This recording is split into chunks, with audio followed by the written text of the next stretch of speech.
Okay, so before I forget, yesterday I said that I would briefly go over your quiz with you guys before you have to worry about taking it.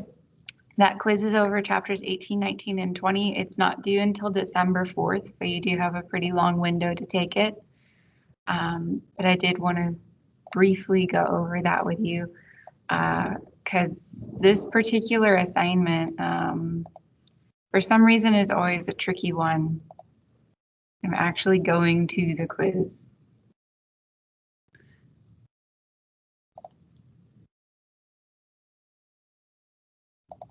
So it is an hour long. You only get one chance. So be ready when you're going to take it. The first 5 questions are multiple choice.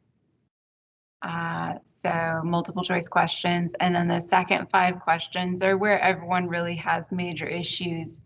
The second 5 questions, questions 6, 7, 8, 9, and 10, are short answer questions or short essay questions. I do expect you guys to write your answers in sentence format, not bullet point format. But the main reason why this particular section always causes problems is because of that compare and contrast. Oftentimes what I see students do is that they will just list characteristics of each one. Listing characteristics is not comparing and contrasting. If you're going to compare and contrast something, you're going to discuss the similarities and differences in depth, not just list characteristics, okay? So that's where most people have issues with this particular quiz. Otherwise, the quiz is fairly easy. It's only 10 questions. There's not much to it other than that. It's all just over chapters 18, 19, and 20. Any questions about that? Once again, it's open until December 4th. Questions? No questions. Once again, for those of you that were absent yesterday, I did reopen all of the old assignments. So if you did not turn in an old assignment, you have an opportunity to turn it in for partial credit until Friday at midnight. There's a lot of people on here right now that are missing assignments. Those missing assignments are making it very difficult for me to pass you in this class. So do those assignments for the partial credit and get those turned in by Friday at midnight. I'm not going to be giving you another opportunity later on. In fact, this is my first time to ever do that to begin with. So take advantage of that. If nobody takes advantage of it, then I won't do it again for the next class in the future. But if I see people take advantage of it and I see that it helps you guys, then I'll probably keep doing it for the other classes. Questions about the turning in of missing assignments? Any questions about that?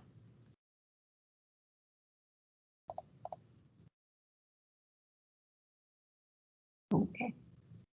Any questions about your gallery report? I had one of them this morning.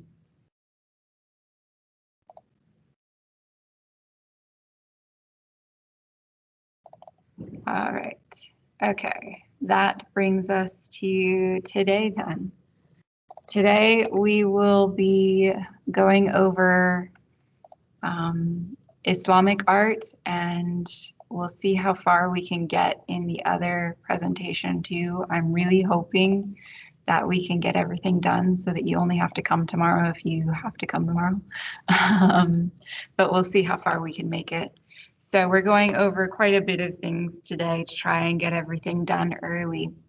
So first off, Islamic art. We've already talked about Islamic art a few times, but Islam is a particular religion in which people follow, well, the followers are called Muslims, and they are following the teachings of Muhammad.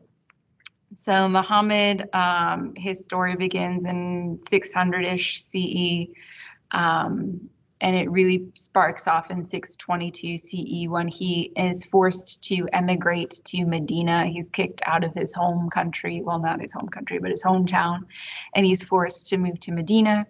And it's there that he really starts developing that religion of Islam. He feels like God speaks to him and that he is a prophet for God. Islam itself is very similar to Christianity and Judaism in the fact that all three of those religions worship the same God. However, in the Jewish faith, they feel that Christ is a false prophet and Muhammad is also a false prophet. In the Christian faith, they believe that Christ is the Son of God and Muhammad is a false prophet. And in Islam faith, they believe that Christ is the Son of God and Muhammad is a prophet. So they're all very similar in religious backgrounds, but they are a little bit different depending on what you're looking at. There's also a lot of different kinds of Islamic faith, both positives and negatives, but I think there's like that with every religion probably. But Islam quickly spreads from its roots throughout the Byzantium Empire all the way into Northern Africa, Spain, and parts of Europe. So we're going to be looking at art from a lot of different areas that is Islamic-based art. For example, we're going to be looking at a couple of mosques, which we've already looked at one or two technically, such as Hagia Sophia. Hagia Sophia used to be a Christian church, but it was converted into a mosque. Hagia Sophia itself has that large dome and the 4 minaret towers. Those towers help to mark the building's location because it is a rule in Islamic faith that you are supposed to pray facing Mecca, and those towers help you orient yourself. Also, mosques need to be big enough to accommodate all male worshipers. Males worship in the main room, females worship separately.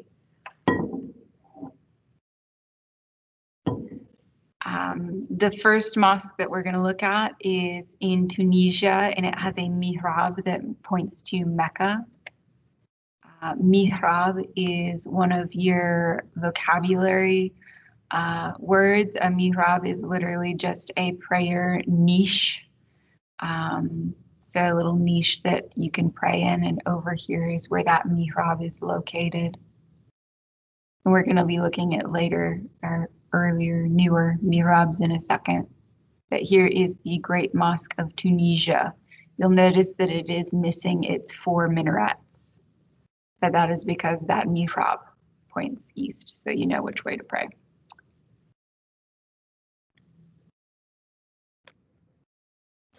The Islamic arts are very well known for several things, such as ceramics, mosaics, metalworking, and textile, as well as fabrics. So a lot of craft media.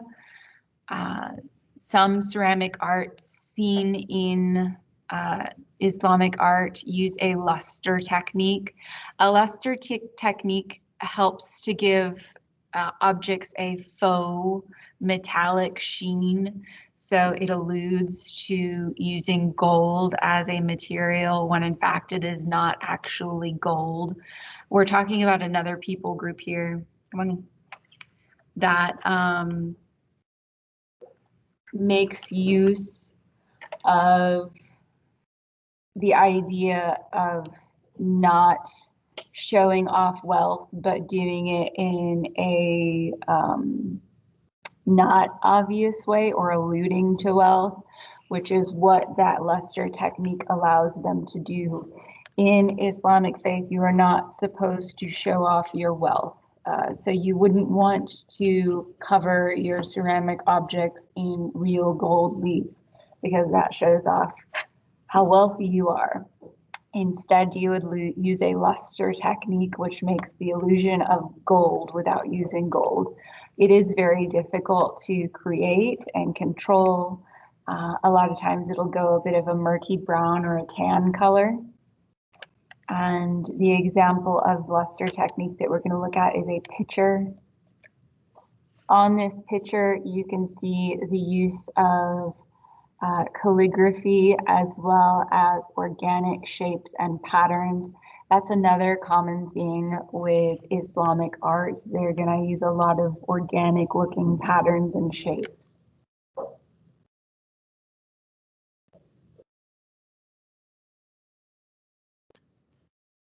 Okay, so the first area of Islamic control that we're going to look at is Spain. Spain's once under control of Islam, so it was producing a large amount of Muslim-based artworks and architecture. One such thing was calligraphy. Calligraphy was used for higher learning. It was primarily a men's thing to do. Women wouldn't usually do it. But the main point of Islamic calligraphy is a way of trying to enhance the beauty of the Word of God. So they are writing these texts from the Bible as well as their book of faith, and trying to make the writing as beautiful as possible. Their book of faith that they like to copy is called the Quran. That is their sacred text. And here is an example of their calligraphy.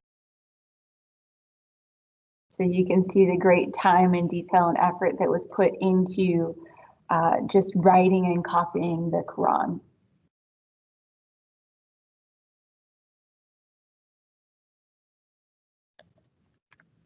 Another thing that we see a lot from when Islam was in charge of Spain or in control of Spain is a lot of architecture that uses geometric and floral design motifs. Similarly to what we see here, you can notice the little floral medallions in the calligraphy. The main quintessential piece of architecture that we see coming out of this era of Spain being under their control is the Alhambra Palace and the Court of Lions.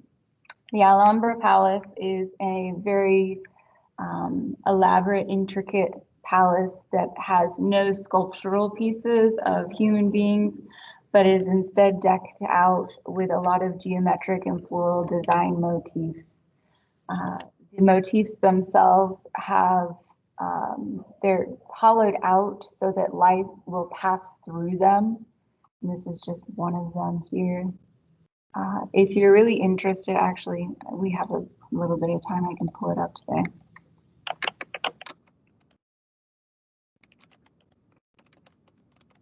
This particular architectural structure is really a gorgeous place to look at. I want to say impressive, which it is impressive, but it's also really beautiful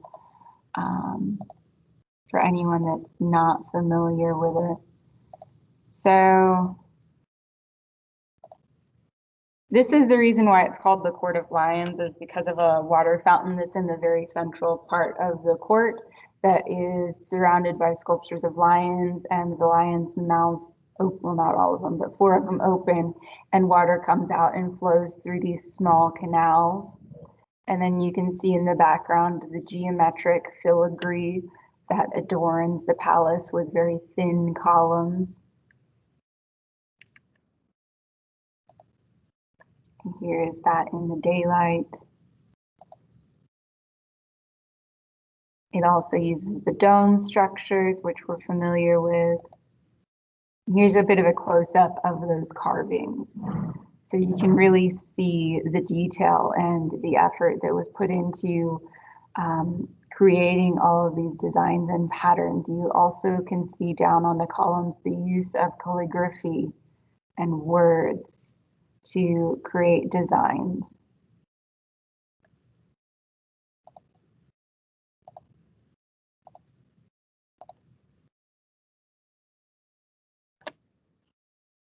So the next thing we're going to look at is another mihrab. This mihrab is located in Iran. Once again, mihrab is a vocabulary word for you guys this week, but a mihrab is just a prayer niche.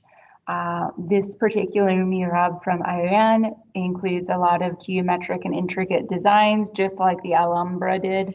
That's going to be a common thing that you're probably going to be sick of with Islamic art by the end, but it is very aesthetically pleasing to look at and beautiful. And here is that mihrab. So this is all done with mosaic tile work.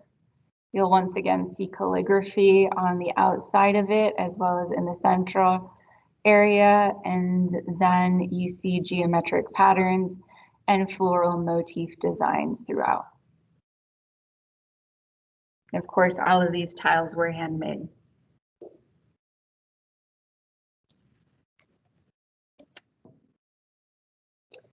Our next key term for this section is madrasa.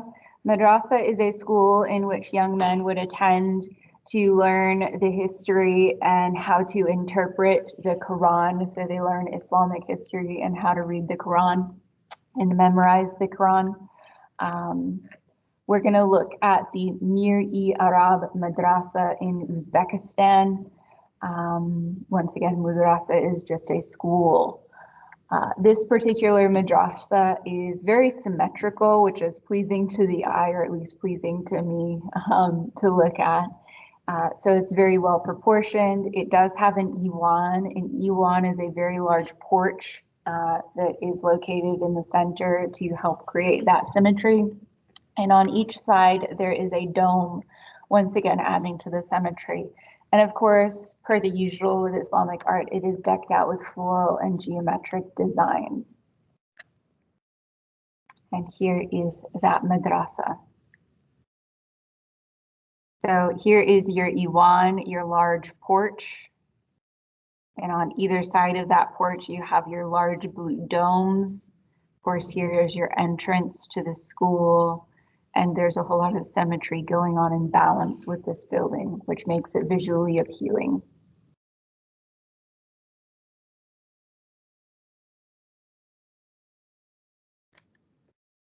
Continuing on, we're next going to look at an example of paintings. These paintings were from Persia, which was also once under Islamic control.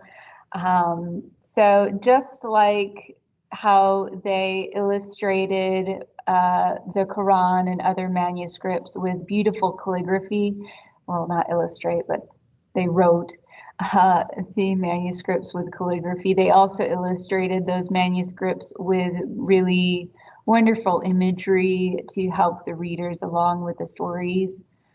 Most of these paintings and illustrations for these manuscripts were produced in workshops, meaning that were many, many people making this. Therefore, we don't really know who made what. We do have an idea of who made the Sultan Sanjir of the Old Woman that we're about to look at, but we are not for certain. This particular image that we're about to look at is from a story that is an allegory on vanity. So it is illustrating the climactic point of that story. And here is that illustration. So you see a very two-dimensional design, but once again, a carrying over of those floral designs that we saw in the tile work, as well as other examples of Islamic art.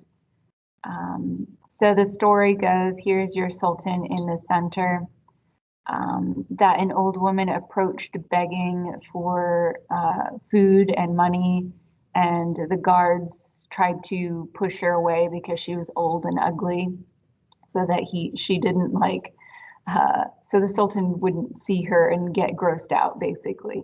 But the Sultan ended up approaching her himself and giving her food and money. So it's supposed to be about vanity and him not being too prideful to talk to her and her not being too ugly to talk to him. This is, of course, like I said, attributed to Sultan Muhammad, but it is not for certain, which is why we use that word attributed, meaning it's thought to be his, but not for certain. And that takes us to India. I mentioned yesterday when we were going over Indian art that at one point the Mughal Empire takes over and spreads Islam throughout India. However, the Mughal Empire did not force people to convert, but Islam was picked up in that area by a majority of people. Well, not really a majority, but a minority of people, sorry. Like I said, they had a higher level of tolerance, meaning they didn't force people to convert. And they also are very well known for a particular building. Well, two particular buildings. We're going to look at the Akbar first. The Akbar has a very ornate throne room that we're going to look at, which harkens back to that Alhambra architectural work. In the center of the throne room is an ornate pillar with 4 passageways above it. Those 4 passageways, once again, allude to your 4 cardinal directions, which are very important in Islamic religion. And here is the top of that throne room.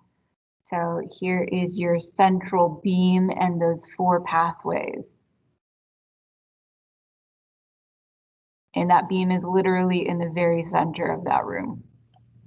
Once again, you see a continuation of geometric patterns. Now, the other building that is really famous from the Mughal Empire is the Taj Mahal, and that's probably the big one that everyone knows about.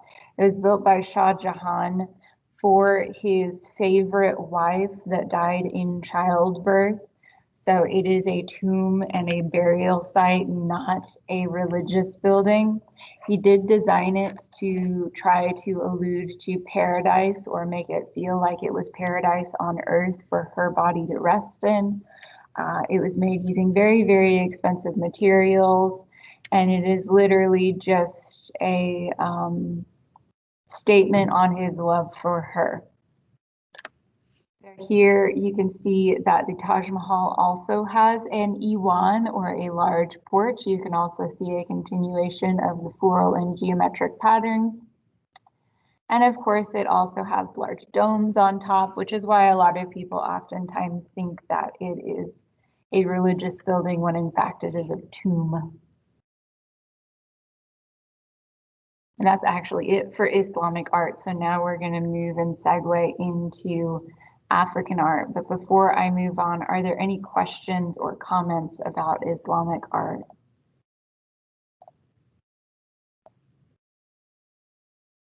Did anyone have a favorite piece?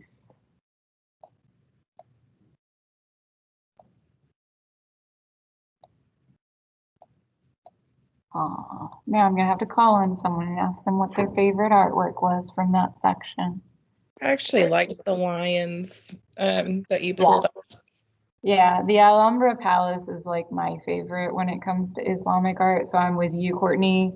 I'm not usually big into architecture, but I really like that one. It's gorgeous. And if you're interested, you should pull up a lot of the other images of it, because that was just the central court. And there's a lot more to that building. I bet it's beautiful. Yeah, I was jealous. A couple years ago, I had a student that went while she was taking this class, and I was like, you better take a bunch of pictures. Thank you, Courtney, for sharing. Now we're going to get into our African art, and then hopefully we can make it through to the end so that you guys don't have to come tomorrow. That's my goal. We'll see how far we can make it. But if you remember, we've already talked about Northern Africa when we went over Sumeria, Mesopotamia, and Egypt. Now we are going to be focusing on sub-Saharan African art, which is quite a bit different from Egyptian or any of the other art styles that we've talked about so far. And we can see that major difference right off the bat with the head from the Nok culture from Nigeria. This particular sculpture is made of terracotta, and it uses very vivid facial expressions for emotional impact. Here is that Nok culture head from Nigeria. So quite a bit different from literally anything else that we've talked about so far. We see large eyes, a bit of a flat face, interesting hair. It is a bit reminiscent to early archaic art, which also used very large eyes, but it is a little bit more different too. First off, we are looking at the Nok culture just to give you a little perspective. And then we will be taking a trip throughout the Yoruba, Ife, and Benin cultures. And we've already talked about the Great Zimbabwe. That was that large house that we went over. So we're going to be primarily in this particular area of Africa right here today. And like I said, there is your Nok culture head. Another example from Nigeria, but a bit southwest, is an example from the Ife culture located in Yoruba City. This is another male portrait head, but it's quite a bit different. Just for context, this one was created in 500 BCE to relatively 200 CE, so that's quite a big time period there for them not to be certain of when exactly it was made. But the next portrait head that we're going to look at from just a few, well, like 30 to 50 miles away is of bronze instead of terracotta. And it is a lot more naturalistic or realistic looking. And here is that portrait head. So it is a lot more realistic looking. Of course, this one was made in the 13th century, which is a long period of time after the last head that we looked at. The other one was possibly made in the BCE era. And of course, trends change. But here we see a portrait head of a young man with a bunch of scarification on his face. Scarification is something in, well, they did it to celebrate basically in that culture. So it would be literally scarring your face with lines, and the more lines you had, it showed your status. So the scars were a status symbol. Of course, this man had obviously a lot of scars on him, so he would probably have been a very prominent member of that society. If you're wondering what all of these holes were for, that was most likely for hair purposes, so they would have put hair on him. And here is our last portrait head. This is from the Benin culture. This one's around 1550. Another bronze, a little bit after this one. We're back to doing things a little bit more abstract. Of course, this is also another people group, different from the Ife, but not too far away from them. We're still in Nigeria, but we see them once again making use of bronze. A very repetitive geometric pattern is in his headdress as well as his necklace, and it is a bit more reminiscent of that BCE era terracotta head as well. And of course, that takes us to another example from the Benin culture, but this one is an ivory pendant. This particular pendant would have been worn as a necklace, most likely, and it is a portrait of the Queen Mother, and her head is, well, on her head, she's wearing a headdress, which is made up of human heads and mudfish, which was important to them. And I'll come back for the Mali one, but here is an image of that. So you see your human heads and your mudfish here.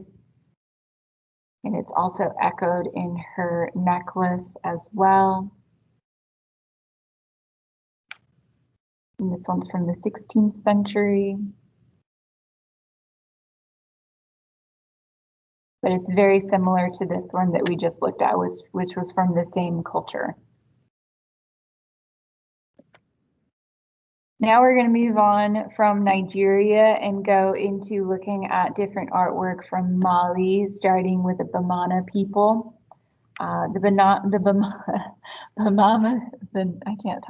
Bamana people are most well known for their figure headdresses that they carve from wood.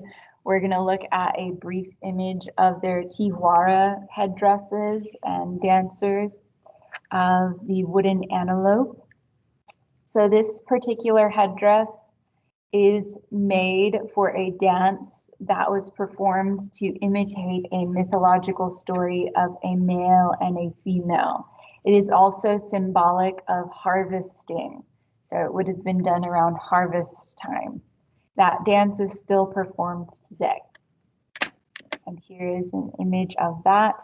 So both of these are men. They do not allow women to wear the headdress.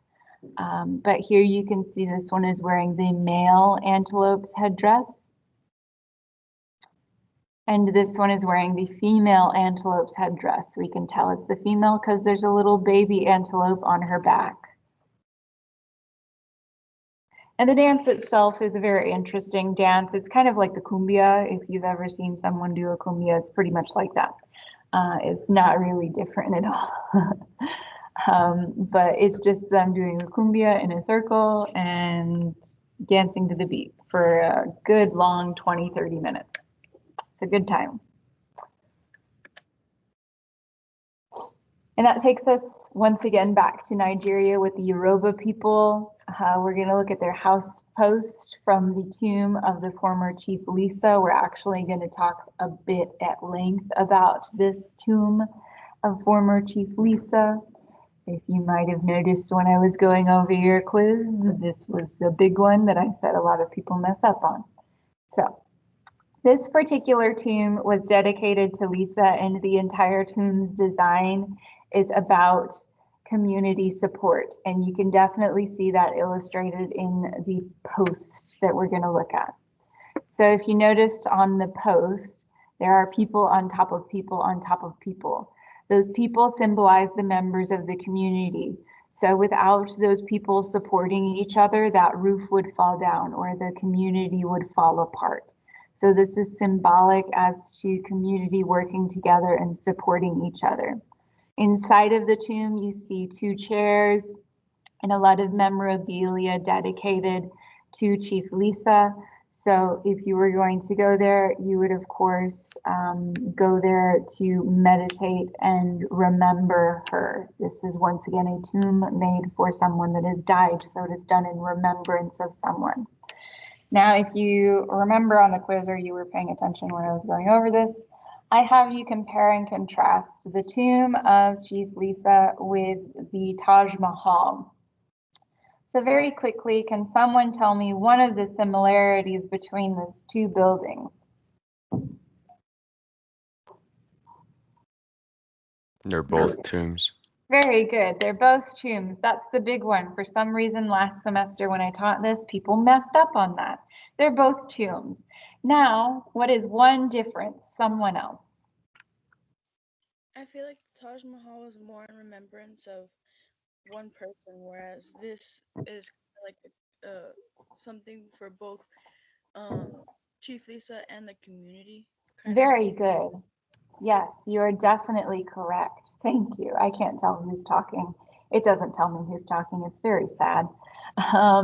But thank you. You are correct. Of course, there are many, many other similarities and differences as well. So I would expect you to know more than just that one similarity and that one difference. That won't get you very far on that quiz because there's a lot more. But now you have an idea of what I'm looking for on that question as well as the other comparison questions that are on that quiz. So we're not just listing characteristics, we're actually talking about similarities and differences. Very good, guys. You're already ahead. And that takes us to the mangaka power figure. And I'll actually go back to this slide so that you can jot down that information very quickly. So the mangaka power figure is from Congo. Its belly is used to house medicinal matter, and it actually is covered in a bunch of metal pieces which signify agreements from civil issues. So basically, if you and someone else in your household get into an argument, you're supposed to put a metal piece or a nail inside of this figure to mark that you have solved your agreement and you've come to an agreement and you're no longer arguing. So it appears, because there's medicinal matter in the belly, like it would be used as a medicine man kind of figure. But in actuality, that medicinal matter is supposed to help heal the rifts in between families of arguments that are happening within the household. So here is once again this particular figure. There's a whole bunch of these mangaka power figures that are in pretty much every museum these days. Some of them are really, really large. Some of them are really small. Some of them have a whole lot of metal pieces stuck into them. Some of them don't have very many. It just depends on which one you're looking at. But you can see right here, he has a hollowed out area in the center of his belly. That's where that medicinal property would have been kept. And then of course, all of the metal pieces sticking out.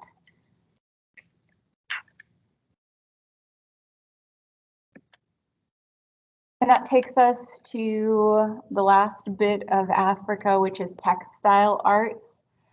So we've looked at a bunch of different sculptural examples of Africa, and now we're going to look at some textile examples from Africa, beginning with the kente cloth, which has a mamire pattern. This particular pattern is a pattern that would normally only be used or worn by someone when something unprecedented occurs, such as when this particular pattern was famously worn by Kwame Nkrumah. I can never say this. So I once had a professor that actually was from Africa, and he could do the little click sounds that you're supposed to do when you're saying this. I can't. I am not capable of doing this because it's supposed to be like Kwame Nkrumah, and I can't do it right. Sorry. Of Ghana. So this particular fellow was the first real Black African to win an election in Ghana. If you're familiar with South Africa, Nelson Mandela was the first Black African to become president of South Africa. Ghana has a similar story to South Africa, in which for a very long time they only had white presidents, but Nkrumah was the first Black African president of Ghana. So it was quite an unprecedented event and a big celebration, which is why he wore this particular mamire pattern cloth. Here is that pattern. And that mamire literally translates to something that has not happened before.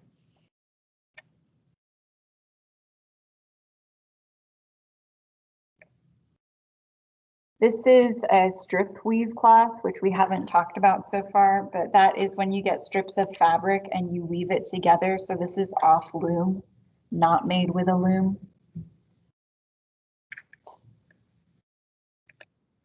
And our other example of textile art from Africa is the Adire cloth. The Adire cloth is covered in Nigerian proverbs and sayings about the hand, and it is another example of the importance of community.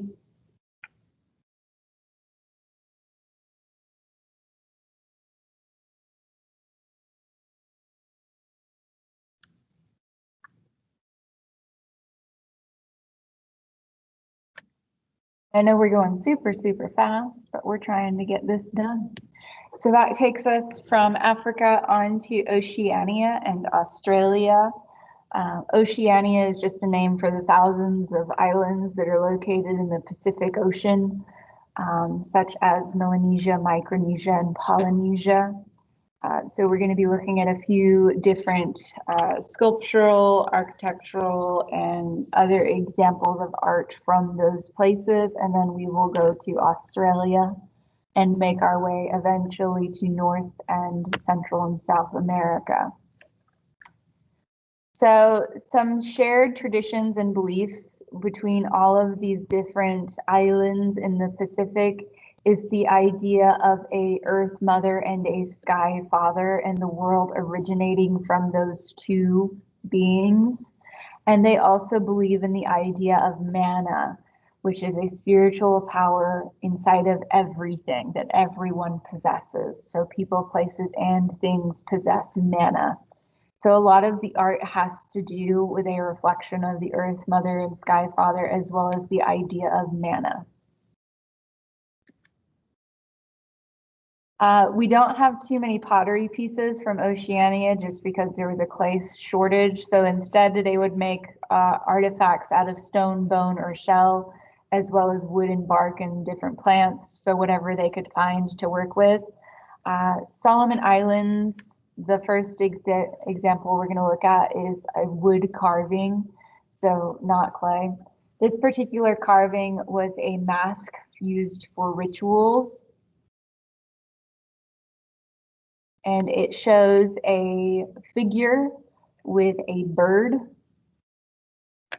And we're looking, of course, at this particular area. We're first going to start off with the Solomon Islands, and then we'll be going over here and over to Easter Island, and then eventually Australia. But here is that prow figure from a war canoe. So this would have been located on a canoe. And here we see a man or mask-like figure, and he is holding an albatross bird. He was supposed to protect these ships from any misadventures whilst in the ocean, or any bad things happening from them while they're in the sea or the ocean. That is his purpose and his function. So he actually has a purpose. He is not just an artwork.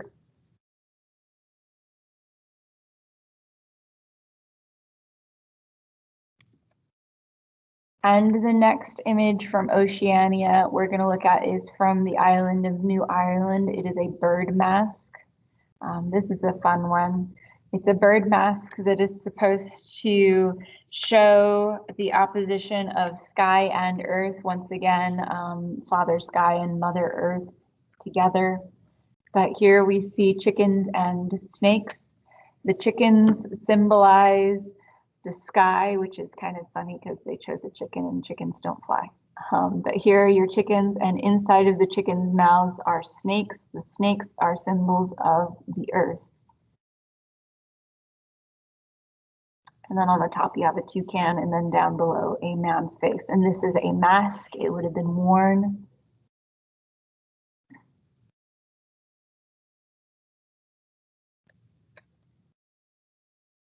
And then our next image is from Micronesia or Polynesia. It is the Nakuru Atoll, which is a female figure, which is extremely abstract. It's very reminiscent of early Greek Cycladic figures.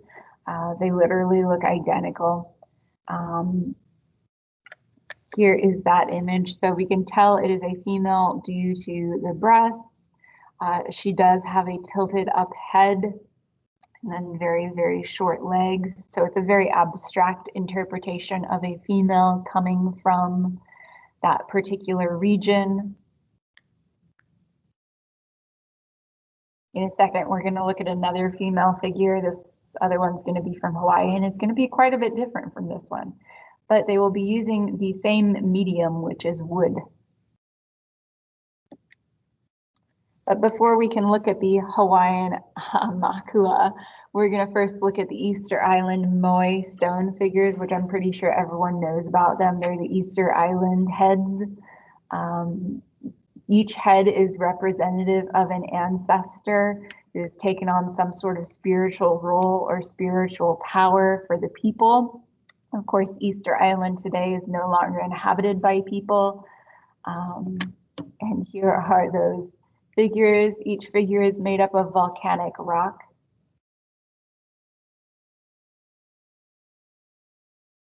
Some of them are still buried underground. Some of them have been unburied. And most of them overlook the ocean. And then next is going to be the Hawaiian figure that I mentioned, which was another female, but a very different female in comparison to this one. The Hawaiian female is a very powerful female figure, and she's a bit scary looking. I'm not gonna lie, she's a little bit scary.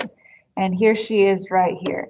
So her body itself is a little bit exaggerated. She doesn't really have hands.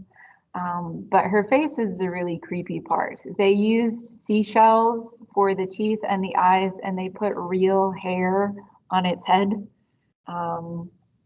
Yeah, this was found in a cave complex in Hawaii with several different other objects called the Forbes Cave. So if you're interested in this or you're from Hawaii, you can Google Forbes Cave and you'll get to see all of the different objects that were found in that cave complex in Hawaii. And that takes us to the last bit of Oceania, which is Australia. Australia has had humans present on it for 40,000 years. Of course, those original humans are Aboriginal people. Later on, it was colonized by Europe. And those Europeans will in turn eventually affect the Aboriginal lifestyle as well as their art. But those original people were semi-nomadic hunter-gatherers, meaning they did not live in one place or rely on growing food or raising livestock. They would hunt their food instead. And they did believe that nature held some sort of a power and control over things. And there was a bond between humans and nature, like nature actually had a mind and a plan. They also believe in something called the eternal dream time. The eternal dream time is a bit of a surrealistic take on dreams. If you're familiar with surrealism, I've mentioned it a couple times, but that's the study of dreams. So oftentimes in their artwork, they will illustrate their dreams.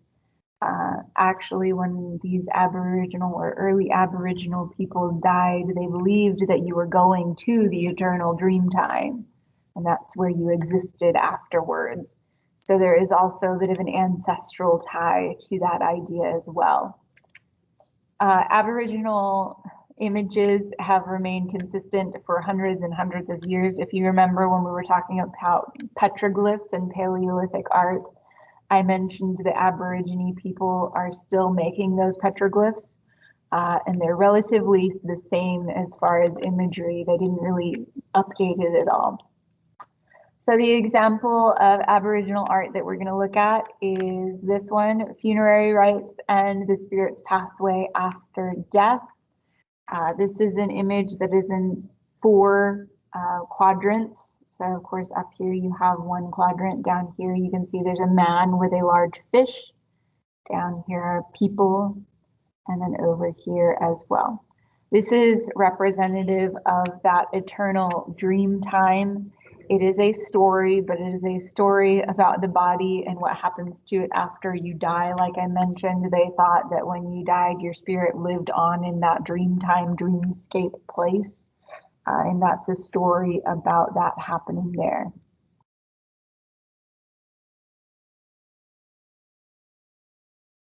That takes us into North America. We are almost done, and I think we might actually finish possibly. Hopefully, fingers crossed. The first thing that we're going to look at from North America, of course, I think we're probably all familiar with like older North America. We're talking about Native American people groups. And the first Native American group we're going to look at is the Hopewell people. The Hopewell people were in the northern Midwest area of the United States as well as parts of Canada. The piece that we're going to look at is found in modern day Ohio, and it is a large burial mound known as the Great Serpent Mound, which was created around 1070 CE. So the Hopewell culture and later on the Adena culture, which took over that land, all buried their dead in mounds when they passed away along with important objects. So they literally just make piles of dirt with dead people in them and important objects underneath with them. And here is the Great Serpent Mound, an aerial view of it. So inside of this is buried dead people and the objects that they felt important. Fun stuff, huh?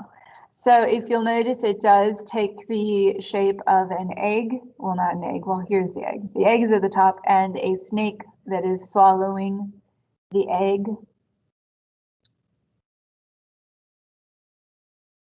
No one really knows why they decided to make this kind of landform and for what purpose, though most people believe it is due to the fact that this is around the time when Halley's Comet was flying over the United States, and they're thinking that the native people we're wanting to illustrate that event in a mound format. So this might possibly be Halley's Comet with the comet's tail.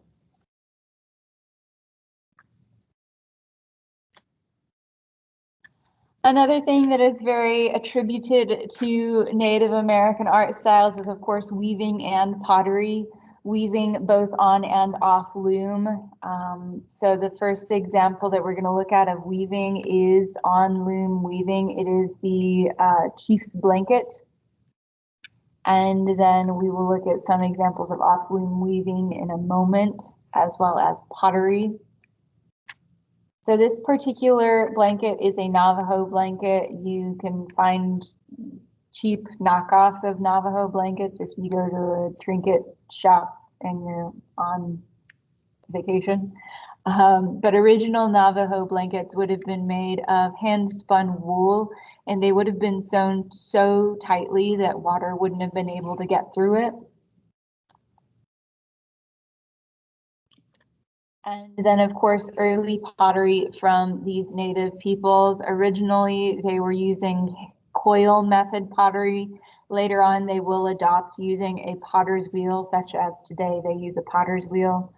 But originally it was done by hand and, of course, then glazed later on. This would have been a low fire clay object. They were not doing things like high fire porcelain in the United States at that time. Even today, we aren't really known for porcelain. But here is that pottery. Of course, you see a lovely repetitive pattern going on there.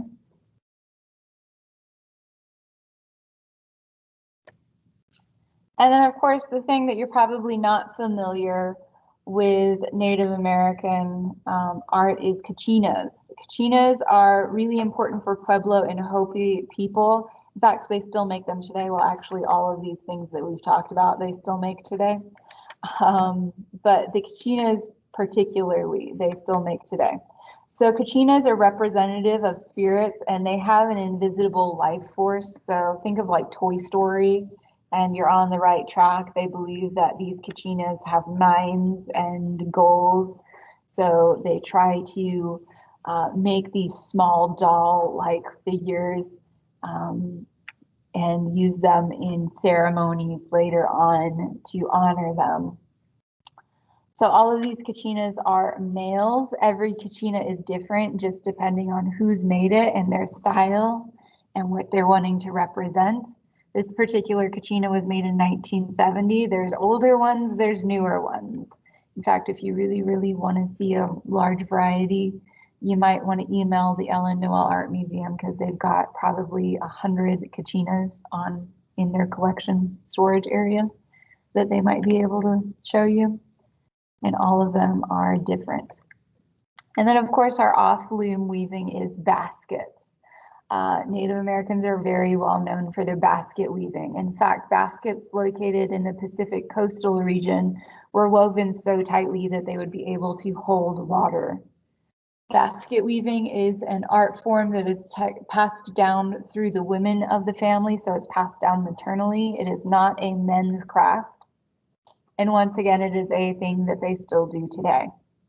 This particular basket is adorned with feathers, beads, and shells.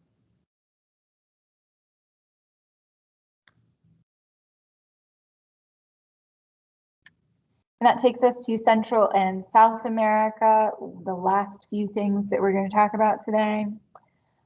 First thing is the Olmec culture. The Olmec culture is like the original Aztec culture. Eventually, the Olmecs will be overtaken by those Aztec people, but they are located near present-day Mexico City, which is similarly to where the Aztecs are located.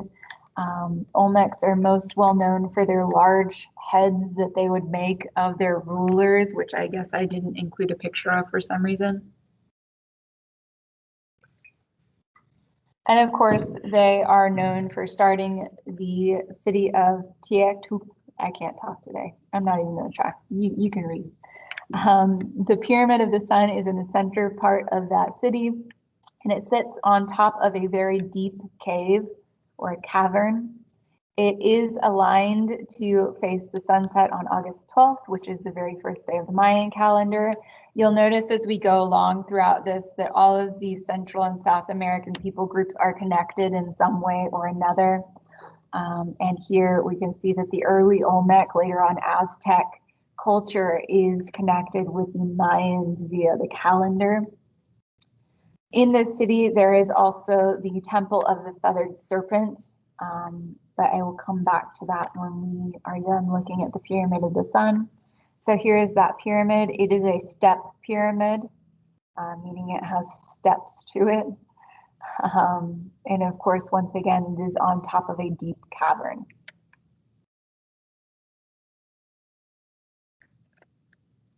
And then opposite the Pyramid of the Sun is that Temple of the Feathered Serpent, which is adorned with reliefs of the storm god, which we can see here, as well as heads of the feathered serpent. So here is your feathered serpent head, and here is your head of the storm god. And that is directly opposite this structure.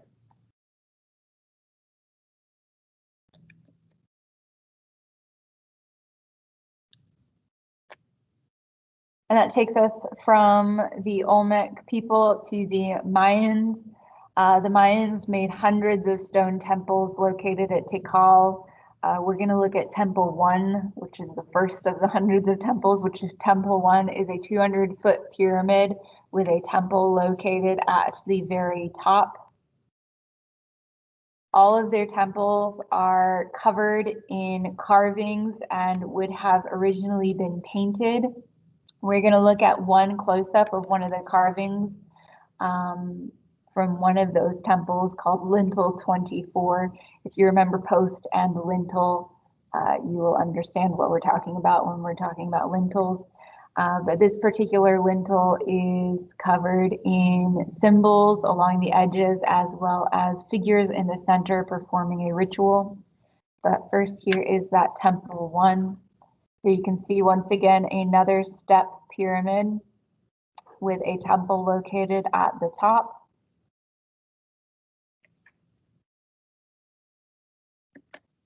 And here is Lintel 24. So here we see text and the ritual being performed. These would be considered high relief sculptures. They are more than halfway sticking out.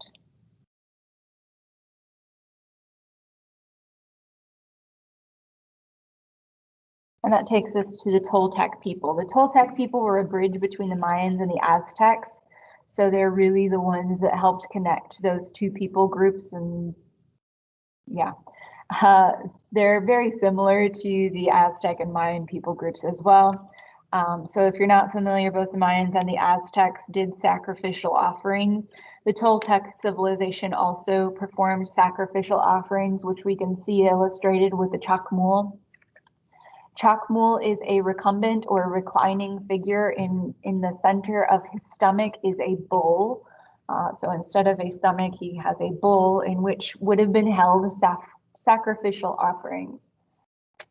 It is a massive stone figure, and you can see right here is where his bowl stomach is, and that is where those sacrifices would have been kept.